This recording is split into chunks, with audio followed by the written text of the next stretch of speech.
پہلی کہانی ہے جو میں سن چکا ہوں. اس سے پہلے نہ تو میں نے ان کی کوئی کہانی پڑھی ہے نہ کوئی افسانہ پڑھا ہے. آغوش فطرت یہ پہلی بار ان کی کہانی میں نے ان سے سنی اور بہت اچھا لگا مجھے، کیونکہ ایک تو یہ لکھنے کا فن جانتے ہیں اور ایکسپریشن کو بڑی خوبصورتی سے لفظوں میں ڈھالتے ہیں. یعنی کمال کیا انہوں نے. لیکن ہمارے ہاں یہاں پر جو کہانی لکھی جا رہی ہے، جو افسانہ لکھا جا رہا ہے، وہ شاید اس صورتحال کا افسانہ نہیں ہے جو یورپین ممالک میں جو لوگ بس گئے ہیں اور ان ممالک میں جو ان کی آبزرویشن ہے اور ان کا جو مشاہدہ ہے، اس مشاہدے میں رہتے ہوئے وہ اس جمالیاتی حس کو برقرار رکھتے ہیں جو ہمارے ہاں تھوڑی سی بہت مختلف معاملات کی طرف چلی گئی ہے. یعنی ہم انسانوں کے بارے میں زیادہ سوچ رہے ہیں بنسبت جمالیات کے بارے میں یا سینری کے بارے میں یا درختوں کے بارے میں، بلکہ انسان زیادہ بڑا مسئلہ ہمارا ہے. کیونکہ ڈیفینیٹلی ہم تھرڈ ورلڈ میں رہتے ہیں تو تھرڈ ورلڈ کا جو پرابلم ہے وہ انسان ہے، کیونکہ جو اشرف المخلوقات ہے انسان، اس کو وہ عزت نہیں مل رہی جو عزت ملنی چاہیے. یورپ میں ڈیفینیٹلی انسان کو ایک خاص عزت ملی ہے. وہ جو ریاستیں انہوں نے بنائی ہیں وہ انسان کو انسان بننے دیتی ہیں. تو شیراز نے اسی حوالے سے کہانی لکھی جو فطرت کو ایکسپلین کر رہی تھی. ورڈز بھی یاد آ رہا ہے، کیٹس بھی یاد آتا ہے، شیلے بھی یاد آتا ہے.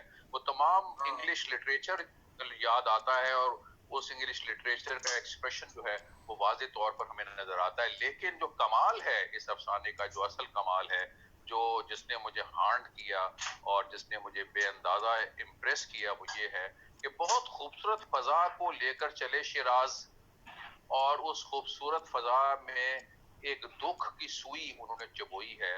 اور بہت ہی غیر ارادی یا ارادی طور پر ایک دکھ ہے جو افسانے کو آخر میں اپنے اختتام تک لے کر آتا ہے.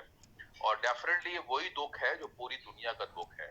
یہ نظر تو یہ آتا ہے کہ کریکٹر ہے جو اس دکھ سے گزرا ہے، لیکن ڈیفینیٹلی جو ارد گرد کا منظر ہے اور جو برگد ہے اور جو درخت ہیں اور جو گلیریاں ہیں اور جو وہ رول پلے کر رہی ہیں اس افسانے میں، ساتھ ساتھ اپنا کریکٹر پلے کر رہی ہیں. تو کمال شیراز کا میں سمجھتا ہوں، میری اپنی نظر میں، ویسے تو یہاں زیب اسکار بھی ہیں اور بھی ہیں اور وہ بہتر طور پر مسعود قمر ہیں اور زیب اسکار ہیں اور وہ بہتر طور پر سمجھ سکتے ہیں.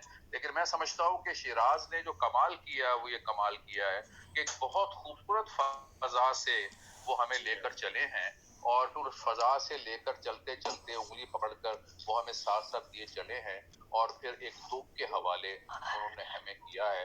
اور یہ دکھ جو ہے یہ پوری دنیا کا دکھ ہے. ہاں، یہ الگ بات ہے کہ ہمارا مشرقی معاشرہ اس دکھ کو اس طرح نہیں دیکھ رہا.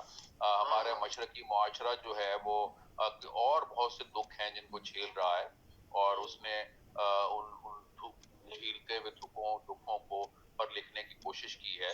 لیکن میں مبارکباد دیتا ہوں شیراز کو کہ انہوں نے ایک اتنا اچھا افسانہ لکھا، اتنی اچھی کہانی لکھی، اور اس کو بہت ہی چابک دستی سے انہوں نے اس کے اختتام تک پہنچایا.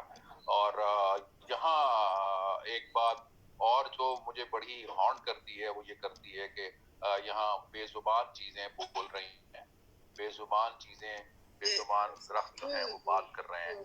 اور یہ حیرتناک بات ہے جو شیراز ہمیں لے کر چلے ہیں. تو میں بہت شکریہ ادا کروں گا شیراز کا کہ انہوں نے ہمیں اتنا اچھا افسانہ سنایا اور جس نے بہت زیادہ ہارٹ کیا. بہت شکریہ.